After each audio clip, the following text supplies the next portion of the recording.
The thermometer outside the Taggart estate read 20 degrees below zero. But the real chill was inside the ballroom. Everyone thinks the worst thing that can happen to an Omega is death. They're wrong. The worst thing is standing in a room full of people you grew up with, wearing a wedding dress that cost more than your father's house, and watching your destined mate point a finger at the door. They didn't just cancel the wedding. They didn't just break the bond. They stripped the coat off her back, opened the heavy oak doors, and threw Gillian Clark into the dark. She was expected to die within the hour. But they forgot one thing: the monsters living in the woods aren't always the ones you should be afraid of. Sometimes, the monster is the only one who will save you. The champagne in Gillian Clark's glass had gone flat 3 hours ago. She stood near the pillar of the Taggart estate's grand ballroom, gripping the stem of the crystal flute so hard her knuckles turned the color of old bone. The room was a sea of velvet tuxedos and silk gowns, the air thick with the scent of expensive perfume and the underlying, musky pheromones of high-ranking wolves. It was supposed to be her mating ceremony. It was supposed to be the night the Clark bloodline was finally elevated from destitution to royalty. Instead, the music had stopped. Bryce Taggart stood on the raised dais. He was handsome in the way a knife is handsome sharp, polished, and capable of cutting you if you held him wrong. He adjusted the cuffs of his bespoke jacket, his eyes scanning the crowd before landing on Gillian. There was no love in that gaze. There wasn't even hate. There was only the cold calculation of a man checking a ledger and finding a discrepancy. "Gillian," Bryce said. His voice wasn't loud, but in the silence of the hall, it sounded like a gunshot. "Step forward." Gillian's legs felt like lead. She smoothed the skirt of the ivory gown she hadn't wanted to dress Bryce's mother, Mrs. Taggart, had picked out because it hid her meager hips, and walked toward him. The crowd parted. She saw the faces of people she had known her whole life: the baker, Mr. Henderson, her old school teacher, Mrs. Gable. They didn't look her in the eye. They looked at the floor, or worse, they looked at Bryce with hungry anticipation. "I have consulted with the elders," Bryce announced, addressing the room rather than the woman standing 5 feet from him. "The Silver Creek Pack requires strength. We are surrounded by encroaching territories. We need heirs who can shift, who can fight, who can lead." He turned to Gillian. "You are 22 years old, Gillian, and you have never shifted. Not once." A murmur rippled through the crowd. In werewolf society, a latent wolf, one that couldn't physically transform, was considered a genetic dead end, a liability. I can still feel the pack bond." "Bryce," Gillian whispered, her voice trembling. "My grandmother was a late bloomer. It happens. Please." Bryce laughed, a short, dry bark of a sound. "A late bloomer, or just broken, I cannot mix Taggart blood with a defect. The contract is void." Gillian felt the blood drain from her face. "Void, but my family sold our land to pay for the dowry. If you void the contract, then your family is unfortunate," Bryce cut in. He stepped down from the dais and loomed over her. He smelled of cedar and arrogance. "But I am not a cruel man. I won't kill you for your failure. But you cannot stay here. An unmated, wolfless female has no place in Silver Creek." From the shadows of the stage, a woman stepped forward. Lydia. She was tall, luscious, and had shifted for the first time at 13. She was wearing a red dress that looked like a spilled wound. She walked up to Bryce and looped her arm through his. "Take it off," Lydia said, smiling at Gillian. What? Gillian breathed. The dress, Lydia said, her voice dripping with mock sweetness. It belongs to the future alpha female. That isn't you, sweetie. And the coat, that's taggart fur. Bryce nodded to his security detail. 2 massive enforcers. Men Gillian had shared lunch with in the pack cafeteria just last week. Stepped forward. They didn't speak. One grabbed her arm. The other grabbed the delicate lace of the bodice. "No, please!" Gillian screamed, trying to pull away. "Bryce, don't do this. It's freezing outside." "Then you better start running," Bryce said, turning his back on her. "Maybe the exercise will finally trigger that wolf of yours." The sound of tearing fabric echoed through the hall. They stripped her of the outer layers, leaving her in just the thin silk slip and her undergarments. The shame burned hotter than fire. She tried to cover herself with her arms, tears blurring her vision. The guests were laughing now, the elite of Silver Creek, sipping their wine, watching the destruction of a human being as evening entertainment. The enforcers dragged her to the heavy double doors. The cold air rushed in as they opened them, a wall of white swirling in the darkness. "By order of Alpha Taggart," one of the enforcers grunted, shoving her forward. "You are exiled," she stumbled, her bare feet hitting the ice-slicked stone of the patio. The doors slammed shut behind her. The heavy lock clicked. Gillian Clark was alone. The cold didn't hurt at first. It was a shock, a physical blow that knocked the breath out of her lungs. But within minutes, the pain arrived. It felt like thousands of needles were being driven into her skin. Gillian screamed at the door, pounding her fists against the wood until her knuckles bled. "Open up. Please, I'll die out here." Inside, the music had started again, a jazz waltz. They were dancing. She turned around. The blizzard was a white curtain, reducing visibility to less than 3 feet. The Taggart estate sat on the edge of the civilization, bordered by the deep, forbidden woods of the Obsidian Ridges. To the south lay the town, 5 miles away. To the north, nothing but mountains and death. She had to move. If she stayed on the patio, she would freeze. If she walked, maybe she could generate heat. Maybe she could make it to the roadside. Flag down a truck. She stepped off the patio and sank into snow up to her knees. Her legs were instantly numb. She trudged forward, the wind whipping her hair across her face, blinding her. 1 step, another step. Don't stop. Her mind began to fracture as the hypothermia set in. She thought about her father, a weak man who had gambled away their savings, pinning all his hopes on her marrying Bryce. He wouldn't come for her. He was probably inside, apologizing to Bryce, trying to salvage a business deal out of his daughter's disposal. 10 minutes. That was all it took for her body to start shutting down. Her movements became jerky. Her thoughts slowed like molasses.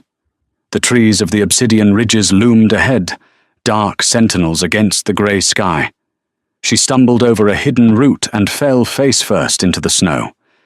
It was surprisingly soft. It felt like a bed.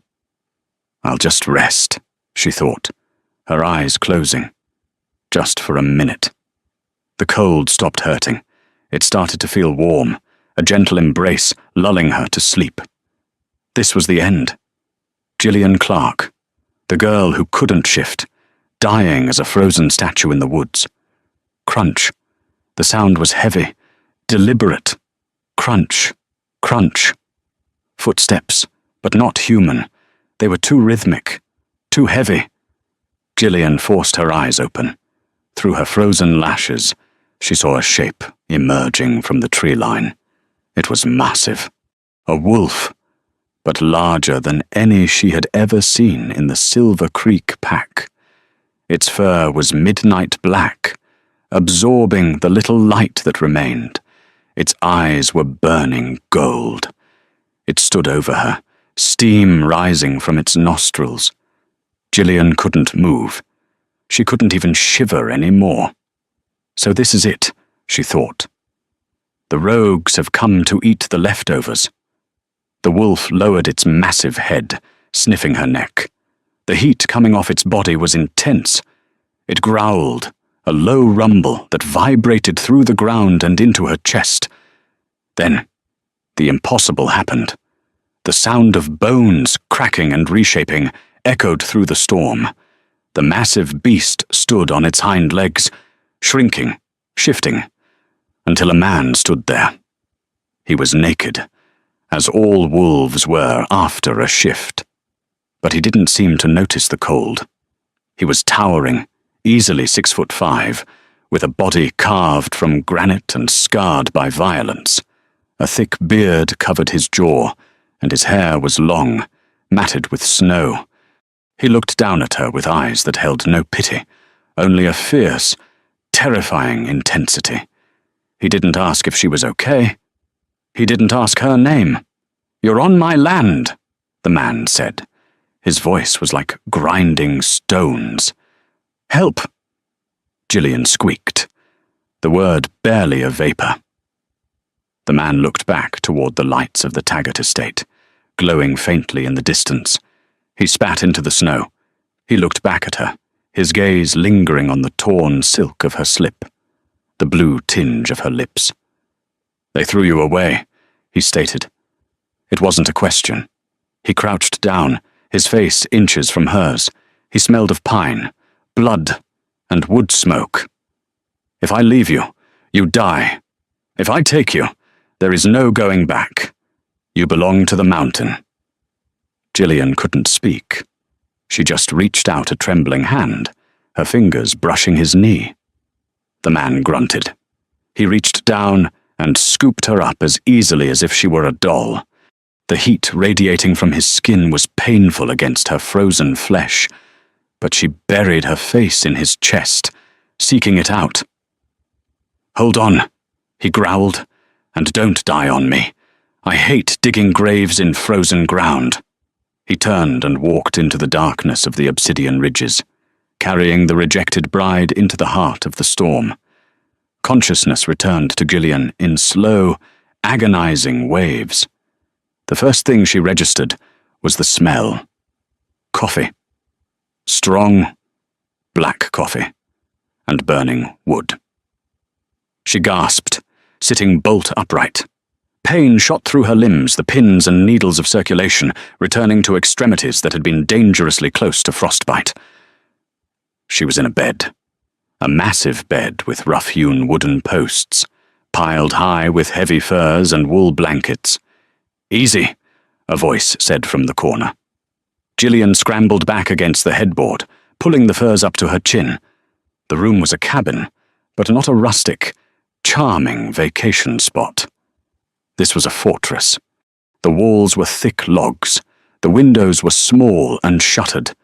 A massive stone fireplace dominated one wall, a roaring fire casting dancing shadows across the room. Sitting in a leather armchair by the fire was the man. He was dressed now, wearing dark flannel, heavy work boots, and jeans that had seen better days. He was sharpening a knife with a whetstone. Swing, swing. The rhythmic sound was hypnotic and terrifying. "Who are you?" Gillian asked, her voice raspy. He didn't look up. "Drink the mug on the table. It has willow bark and honey. It'll help the fever." Gillian looked at the bedside table. A steaming ceramic mug sat there. Her thirst outweighed her fear. She grabbed it and drank greedily. The warmth spread through her chest. "Where am I?" she asked, putting the mug down. "Sector 4, Deep Woods," the man said. He finally looked up. His eyes were that same piercing gold. In the firelight, the scars on his face were more visible. 3 claw marks raked down the left side of his neck, disappearing under his shirt. "About 10 miles from the Taggart border. 10 miles!" Gillian gasped. "How long have I been asleep?" 2 days. 2 days." She threw the covers off, intending to jump out of bed, but realized she was wearing a t-shirt that was 5 sizes too big for her. It smelled like him. She froze. "My clothes." "Burned them," he said flatly. "They were useless silk rags. You need wool up here." He stood up. The room seemed to shrink. He was overwhelmingly large. He walked over to the stove and poured himself more coffee. "I need to go back," Gillian said, though the words tasted like ash.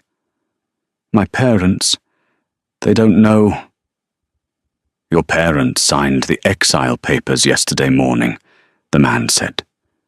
He reached into his back pocket and pulled out a crumpled piece of paper, tossing it onto the bed. Gillian picked it up with trembling fingers.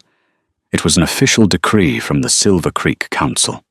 Termination of parental rights and citizenship. Signed by Bryce Taggart, witnessed by her father, Thomas Clark.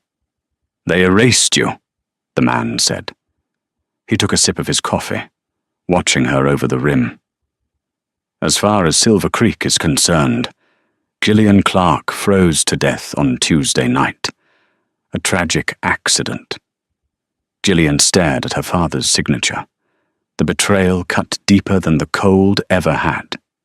She crumbled the paper, a sob escaping her throat. She curled into a ball, shaking. She expected the man to tell her to shut up, or to leave. Instead, the mattress dipped. He sat on the edge of the bed. He didn't touch her, but his presence was a heavy, grounding weight. "Tears won't heat this cabin," he said quietly. "Anger will." Gillian looked up at him, wiping her eyes. "Who are you? Why did you save me?" The man looked at the fire. A shadow passed over his face, a look of ancient, weary sadness. "My name is Cairo," he said. The name hit Gillian like a physical blow. She stopped breathing. Everyone knew the story. The boogeyman of the North, the exiled king. 5 years ago, Cairo Volkov had been the alpha of the strongest pack in the state. Then, he had gone mad, so the stories said, massacred his own council, and vanished into the mountains. Mothers used his name to frighten children into behaving. "Cairo Volkov," she whispered, inching away from him. "The Mad King." Cairo let out a humorless chuckle. "Is that what Bryce calls me these days? Creative?" He turned to face her fully.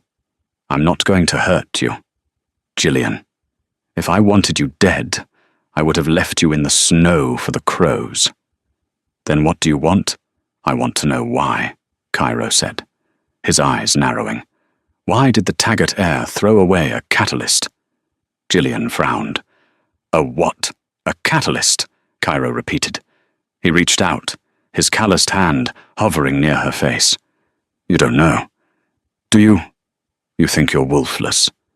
"I am," she said shamefully. "I've never shifted." "Because you were poisoned," Cairo said. The silence in the cabin was deafening. The fire popped, a log settling into the embers. "What?" Gillian asked. "I smelled it on you the moment I picked you up. Wolfsbane mixed with silver nitrate, diluted over years. Someone has been suppressing your wolf since you were a child."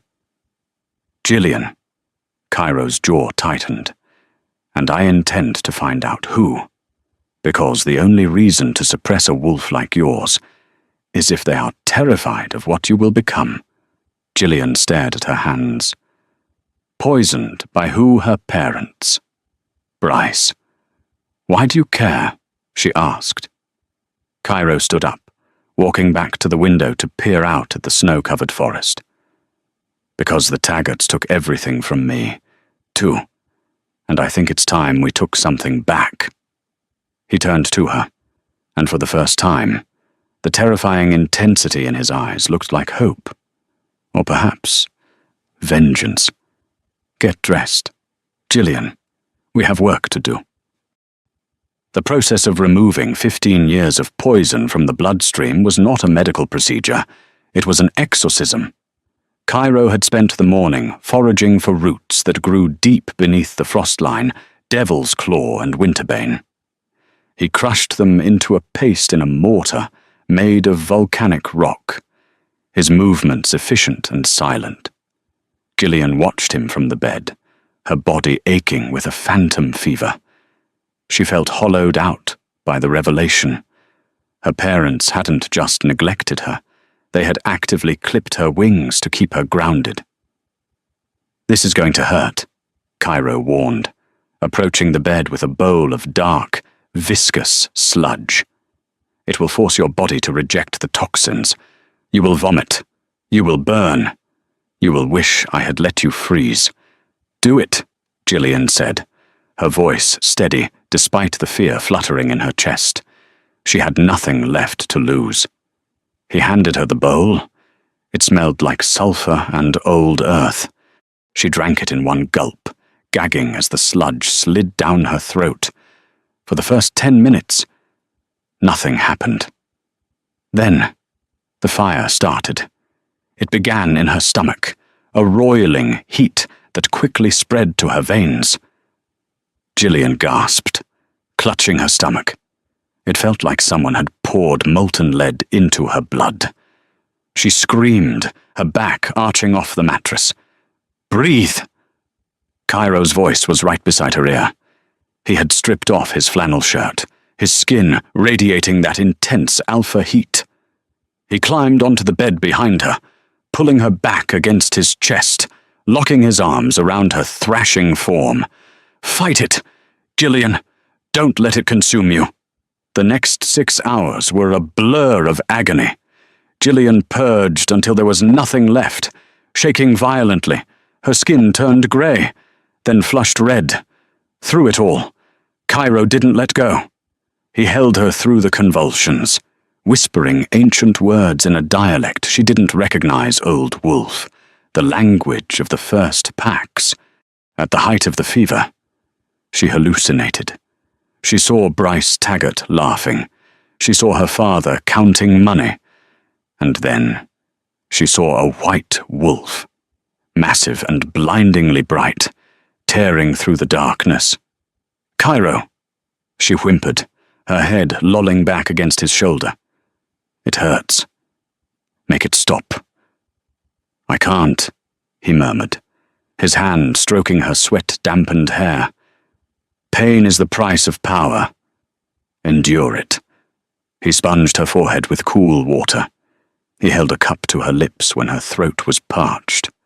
For a man rumored to be a savage killer, his touch was surprisingly gentle.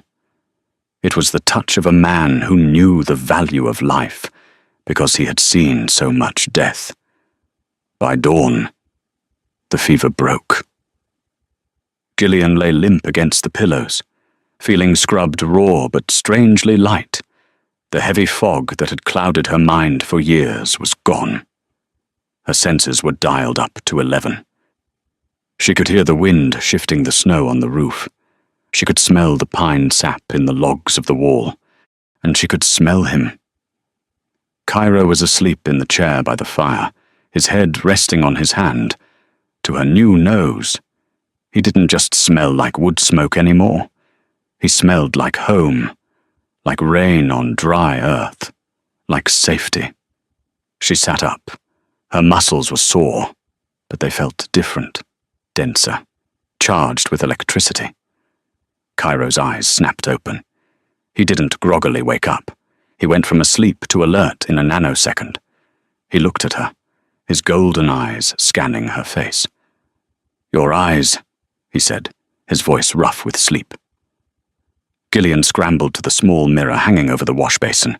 She gasped. Her eyes, usually a dull hazel, were now a vibrant, swirling amber. Not quite the gold of an alpha, but bright, predatory, and alive. "The poison is gone," Cairo said, standing up and stretching. His back muscles rippled. "Now, we see what you really are." "What happens now?" Gillian asked, touching her face. Now, Cairo said, walking to a hidden cabinet in the floorboards and pulling out a heavy, leather-wrapped bundle. Now I teach you how to kill a Taggart. He unwrapped the bundle to reveal 2 combat knives and a sleek, matte black handgun. I don't know how to fight, Gillian said. You're a wolf, Cairo corrected. You know how to kill. You just forgot. He tossed her a knife. She caught it by the handle, her reflexes faster than she anticipated. We have a month before the winter solstice, Cairo said. That's when the council meets. That's when we take them down. But first, we need proof. We need to know who supplied the poison. How do we find that out? Cairo smiled, a sharp, dangerous expression that made her heart race. We're going to pay a visit to the only man in the territory who hates Bryce as much as I do. We're going to the Rat King. The town of Black River sat on the edge of the Taggart territory, a grim collection of dive bars, mechanic shops, and motels that rented rooms by the hour. It was a no-man's land, a neutral zone where pack laws were loose, and money was the only alpha. Cairo had driven them down from the mountain in a battered, rusted pickup truck he kept hidden under a tarp. Gillian wore a beanie pulled low over her ears and an oversized aviator jacket Cairo had given her. She felt like a spy in a bad movie, but the adrenaline thrumming in her veins was real. Keep your head down, Cairo instructed, as they parked behind a dilapidated warehouse known as the Rusty Hook. Don't make eye contact. If someone touches you, break their wrist. Can you do that? I think so, Gillian said. Don't think. No. They entered the warehouse. The air was thick with cigar smoke and the smell of cheap beer. In the center of the room, a fighting pit was set up. 2 large wolves were grappling in human form, blood spraying onto the concrete. The crowd roared. Cairo moved through the crowd like a shark parting water. People stepped out of his way, their instincts warning them of a predator far higher on the food chain than they were. They headed for a steel door in the back. A massive bouncer blocked their path. Private game, the bouncer grunted. Cairo didn't slow down. He grabbed the bouncer by the throat and slammed him into the wall with enough force to crack the plaster. He leaned in, whispering something in the man's ear. The bouncer's eyes went wide. He paled and quickly stepped aside. Opening the door, inside was an office that looked surprisingly corporate. Leather sofas, mahogany desk, and a man in a tailored suit counting a stack of cash. This was Garrick, known as the Rat King because he controlled the underground trade of the entire state. He was a weasel of a man, thin and wiry, with eyes that darted everywhere. Cairo Volkov, Garrick said, not looking up from his money. I thought you were dead, or crazy, or both.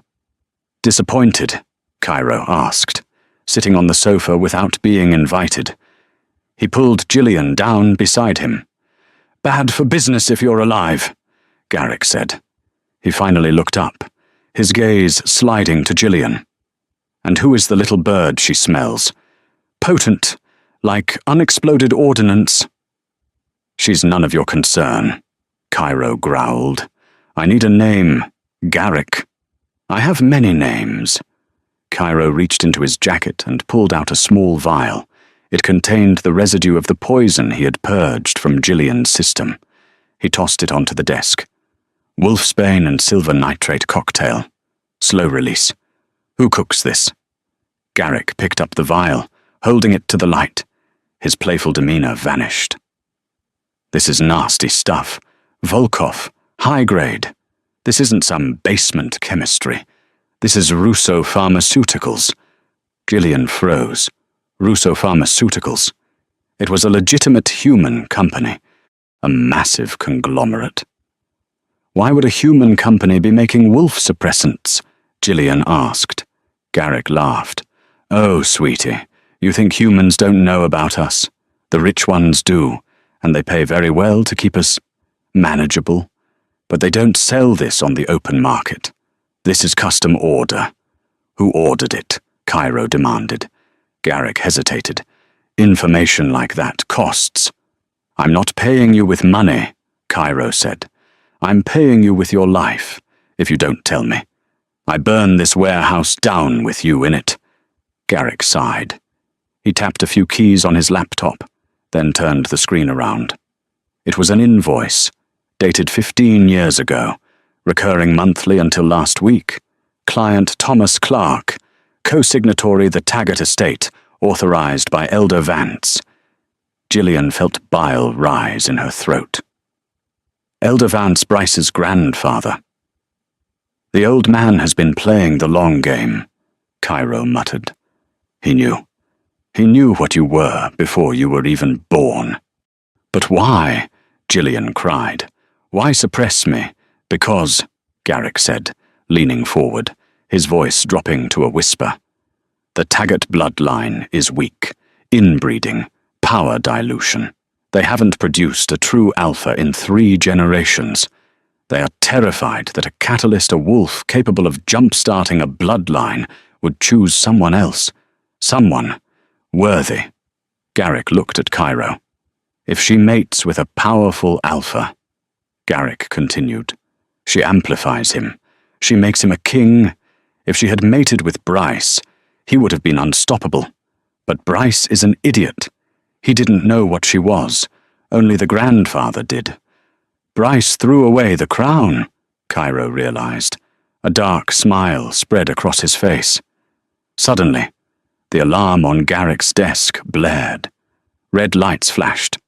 Trouble, Garrick said, checking a monitor. Taggart enforcers. 4 SUVs. They're here for a raid. They followed us, Gillian asked, panic rising. No, Cairo said, standing up and pulling out his gun. They're here for Garrick.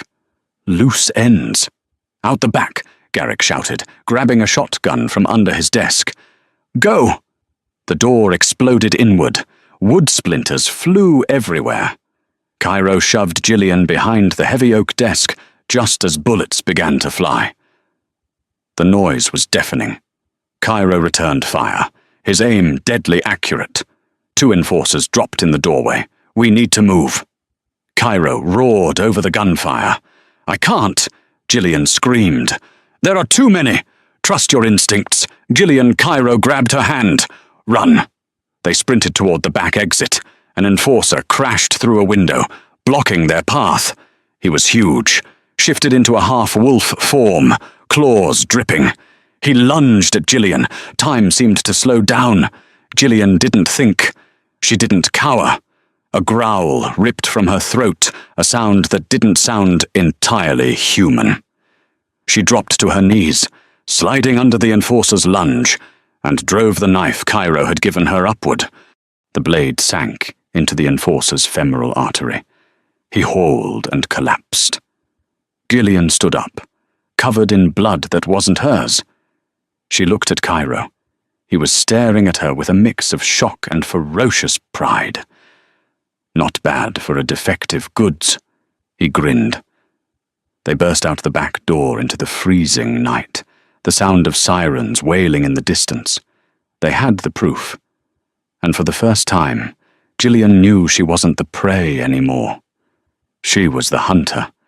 The drive back to the cabin was silent, but the air between them was electric, the brush with death, the revelation of the conspiracy, and the violence had stripped away the last layers of awkwardness between them. When they finally stumbled through the door of the cabin, the adrenaline crash hit them both. Cairo locked the door and threw another log on the fire. He turned to look at Gillian. She was still wearing the blood-spattered jacket. Her hair wild, her eyes glowing in the dim light. You fought well, he said, his voice low.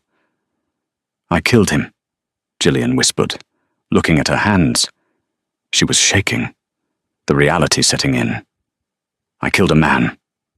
He was going to kill you, Cairo said, stepping closer. He took her hands in his. His grip was warm and solid. You defended your pack. My pack? Gillian looked up at him. I don't have a pack. I'm an exile. You're with me, Cairo said. That makes you a pack of two. He reached out and wiped a smear of dirt from her cheek. His thumb lingered there, rough against her soft skin. Gillian's breath hitched. The pull she had felt in the woods, the gravity that drew her to him, was suddenly overwhelming. Why did they fear me so much? Cairo, she asked softly. What is a catalyst? Really, a catalyst is a conductor, Cairo explained, his eyes searching hers. You are a vessel of pure lunar energy. You don't just shift, you resonate. If you mate with an alpha, you don't just bear his pups. You take his power and you double it. You heal him. You make him immortal in every way that matters. He stepped closer, his body pressing lightly against hers. She could feel the heat radiating off him, burning through her clothes. Elder Vance knew that if you mated with Bryce, you would realize he was weak, Cairo murmured. The bond wouldn't take. You would have rejected him eventually. And then you would have looked for a real alpha. They couldn't risk that. So they kept you drugged. They kept you small. And now, Gillian whispered. Now you are waking up, Cairo said. His voice dropped an octave, turning into a growl that vibrated in her bones. And I have never wanted anything more in my life. Gillian didn't retreat. She stepped into him. She reached up and tangled her fingers in his long hair, pulling his head down. Then take me, she said. Make me strong. Cairo didn't hesitate. He kissed her. It wasn't a gentle, tentative kiss. It was a collision. It was hunger and desperation and 5 years of loneliness crashing into a lifetime of rejection. He lifted her off the ground, her legs wrapping around his waist, and carried her to the fur-lined bed. When they finally came together, skin against skin, the world outside ceased to exist, and in the moment of their joining, something snapped into place in the universe. A shockwave of energy blasted outward from the cabin. The windows rattled. The snow on the roof melted instantly. Miles away, in the Taggart estate, every wolf woke up screaming as a sudden, overwhelming pressure crushed them into submission. It was the feeling of a king returning to his throne. In the cabin, Cairo threw his head back and roared, his eyes glowing a solid, blinding gold. The scars on his body seemed to glow. He could feel his strength returning, amplifying, becoming something ancient and terrifying. Gillian felt it too. The lock on her soul shattered. She arched her back, a scream tearing from her throat that shifted mid-note into a howl. Her bones cracked and reformed, fluid and painless this time. Where the girl had been, a wolf now stood. But she wasn't just a wolf. She was magnificent. Her fur was pure silver, shimmering like moonlight. She was smaller than Cairo, but she radiated a power that made the air crackle. Cairo shifted too, his massive black wolf towering over her. The black wolf and the silver wolf. Shadow and light. They circled each other on the bed, nuzzling, biting playfully. The bond was complete. The circuit was closed. Cairo was no longer just an exile. He was a super alpha, charged by a catalyst, and Gillian was no longer a rejected bride. She was the queen of the north. As the sun rose, they shifted back to human forms, tangled together in the furs. Cairo kissed her shoulder, his hand resting possessively on her hip. The winter solstice is in 3 days, Cairo said, his voice filled with a dark promise. Gillian looked at him, her amber eyes hardening into steel. Let's go crash a wedding, she said. The great hall of the Taggart estate was a monument to excess, a gilded cage designed to make its inhabitants forget the savage darkness of the woods outside. Crystal chandeliers the size of small cars dripped from the ceiling, casting a fractured, diamond-like light over the congregation. The air was perfumed with hothouse orchids and the metallic tang of expensive champagne, masking the underlying scent of fear that had permeated the pack for weeks. It was the winter solstice, the holiest night in the lupine calendar. Yet the atmosphere felt less like a celebration and more like a coronation for a tyrant. Bryce Taggart stood center stage, bathed in a spotlight that made his tuxedo gleam.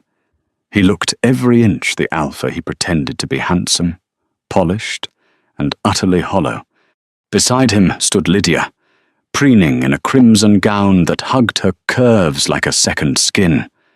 She wore the smug expression of a woman who believed she had won the lottery, oblivious to the fact that the ticket was counterfeit.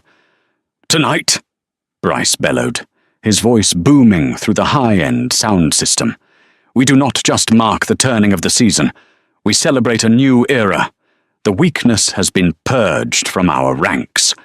We have trimmed the dead branches to let the tree grow taller." He paused for applause. It came, but it was polite, scattered, and lacking the raucous enthusiasm of a true pack meeting. The wolves of Silver Creek were on edge. They had felt the tremors in the earth. They had heard the phantom howls carried on the wind from the deep mountains. Sitting in the front row was Bryce's grandfather, Elder Morrow. The old wolf leaned heavily on a cane, topped with a silver skull, his eyes hard and flinty. He nodded approvingly at his grandson. Morrow was the architect of this deception, the man who had woven a 15-year web of poison to suppress a power he couldn't control. He believed the loose ends were frozen and buried under 6 feet of snow. He believed he had won. "And to seal this night," Bryce continued, raising his glass high, "I announce my official mating to Lydia. She is a true wolf, strong, capable, a mother worthy of the Taggart legacy." Lydia stepped forward, tilting her head to bare her neck for the ceremonial bonding bite, her eyes fluttering shut in anticipation. Boom! The sound was not a knock. It was a detonation. The massive double oak doors at the back of the hall doors that had stood for a century, reinforced with iron bands, didn't just open. They were blasted off their hinges. The explosion of wood and twisted metal sent shrapnel flying across the room, skidding across the polished marble floor like deadly confetti. The live orchestra screeched to a halt. A woman screamed, the sound piercing and sharp, before being choked off into a terrified, suffocating silence. The warm, perfumed air of the ballroom was instantly annihilated. The blizzard from outside roared in, a physical wall of freezing wind and swirling snow that extinguished the candles instantly. For a heartbeat, the room was plunged into gloom, illuminated only by the flickering emergency lights that buzzed to life. Then, in the swirling white vortex of the doorway, 2 pairs of eyes ignited. One pair was a burning, molten gold, the eyes of a predator who had tasted hell and found it wanting. The other was a luminous, electric amber, bright, ancient, and terrifyingly clear. Cairo Volkov stepped out of the storm and into the light. He wore a black tactical suit that did nothing to hide the lethal width of his shoulders or the terrifying scars that mapped his neck. He moved with the fluid, predatory grace of a panther, his presence so heavy it felt like the gravity in the room had doubled.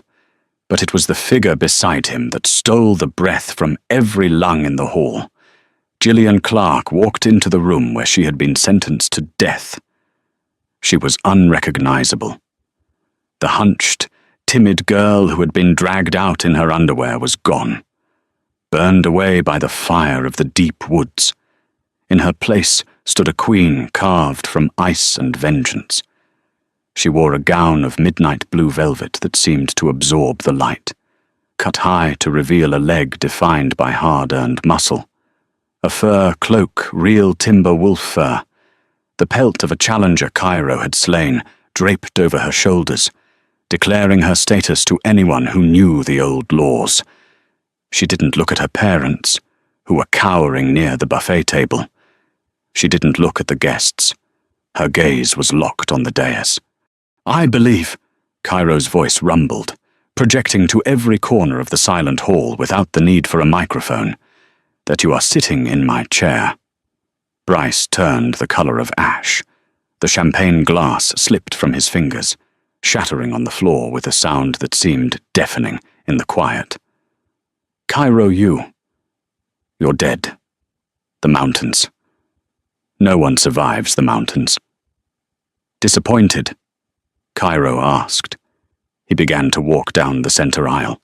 The crowd parted like the Red Sea. It wasn't a choice. It was instinct.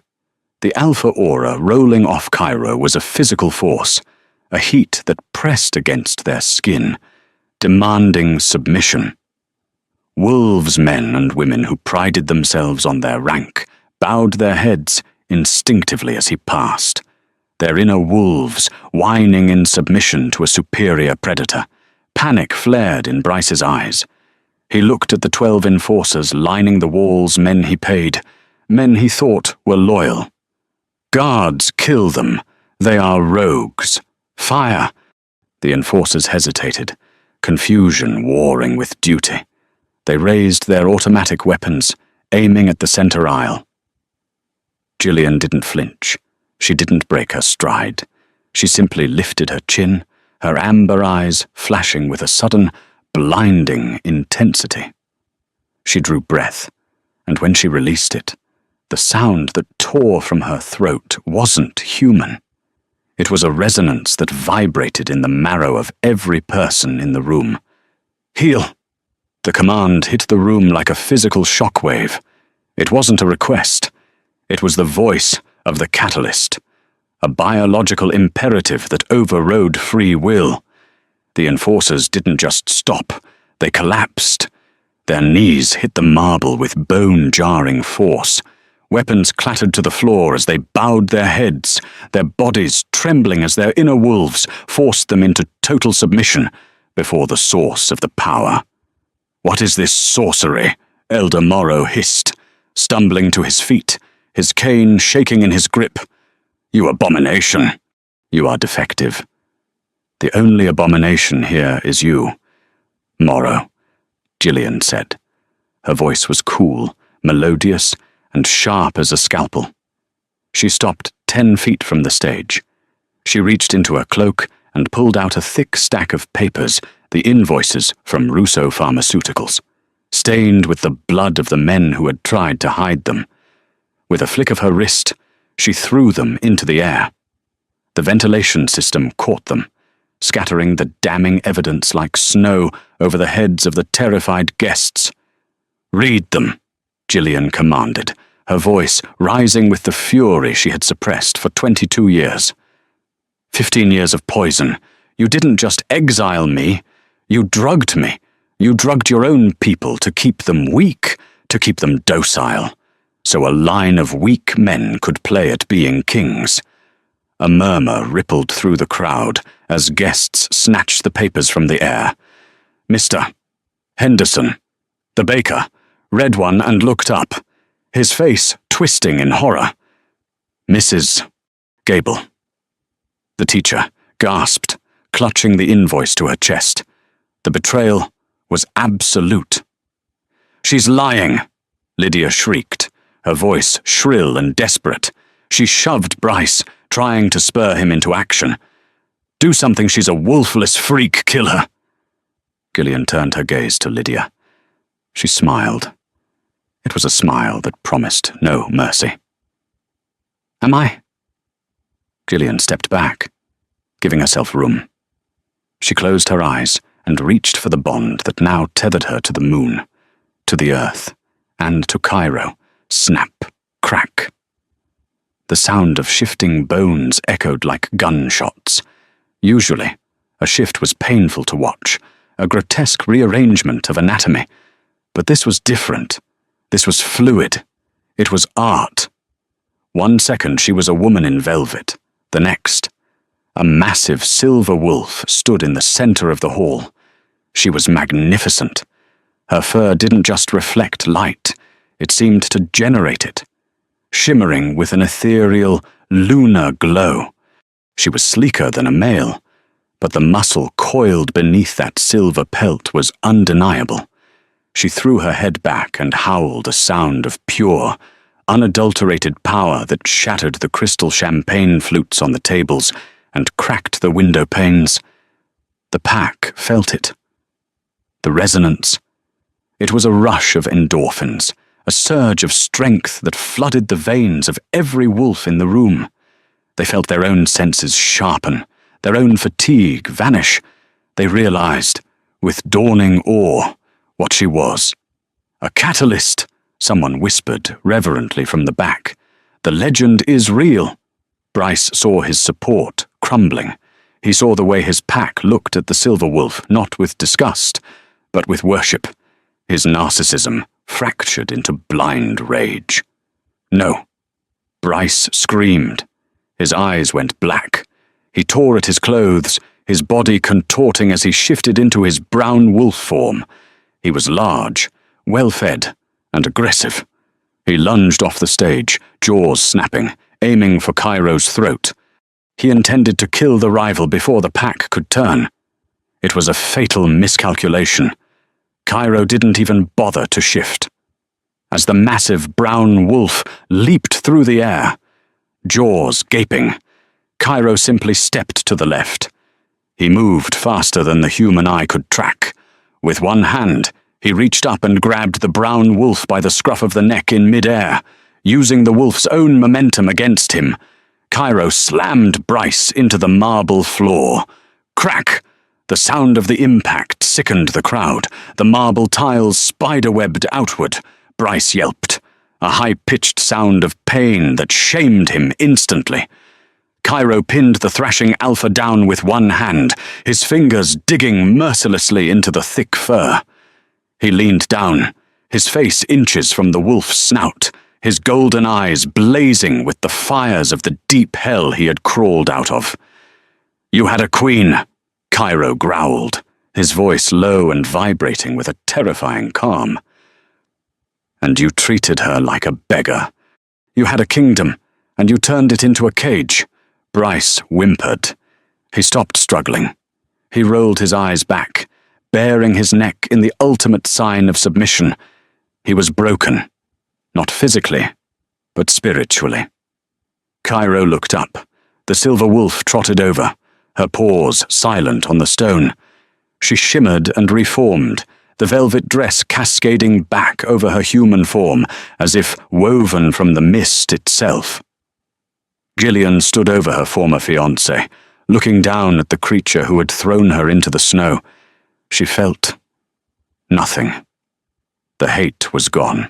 The fear was gone. He was just a small, sad man who had inherited a crown he couldn't carry. "Do we kill him?" Cairo asked her, his hand still pinned to Bryce's neck.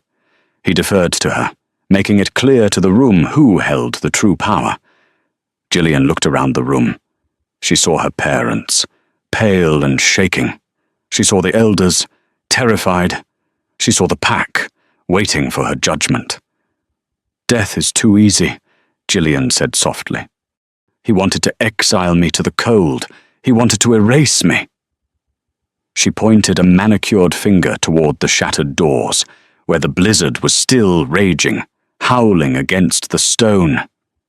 "Get out," she commanded. Cairo released his grip. Bryce, forced back into his human form by the sheer trauma of the impact, scrambled backward. He was naked, shivering, and bleeding from the nose. He looked at his pack, begging for someone to intervene. No one moved. Even his mother looked at the floor. Lydia was already pulling the diamond engagement ring off her finger, her eyes fixed hungrily on Cairo, calculating her next move, a move she would never get to make. "I said, 'Run,'" Gillian whispered.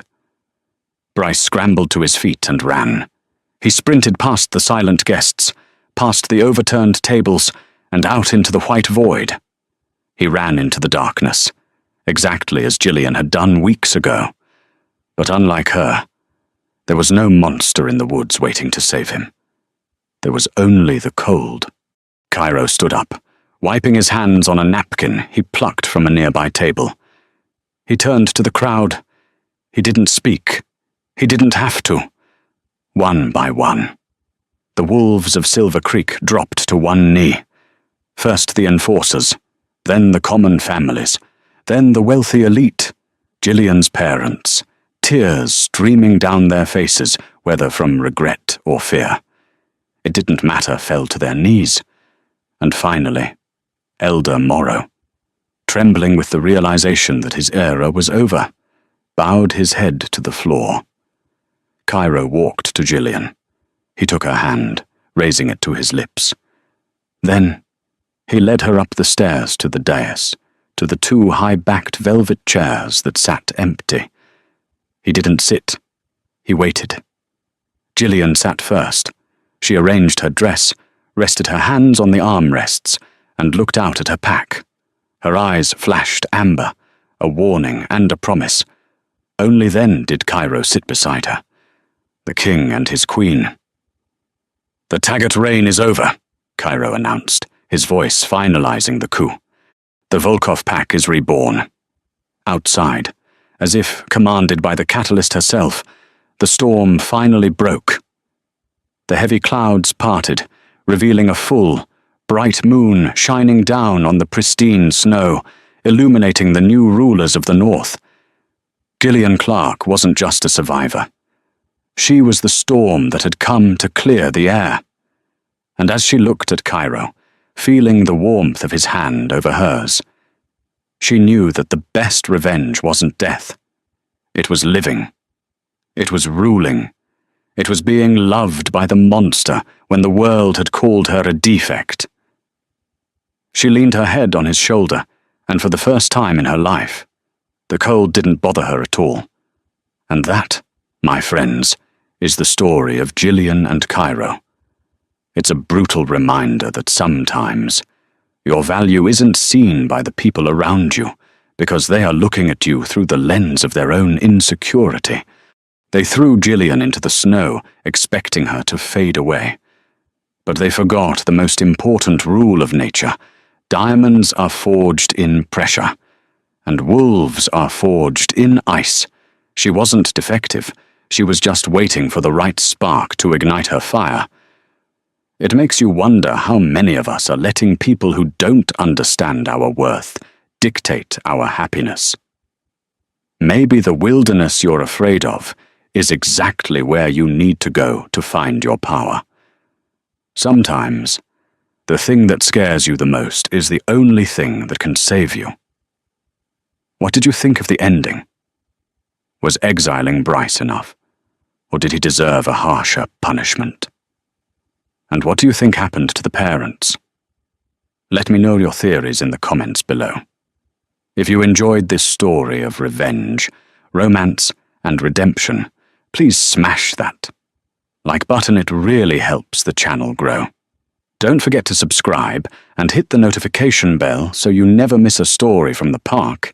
I'll see you in the next video. Stay wild.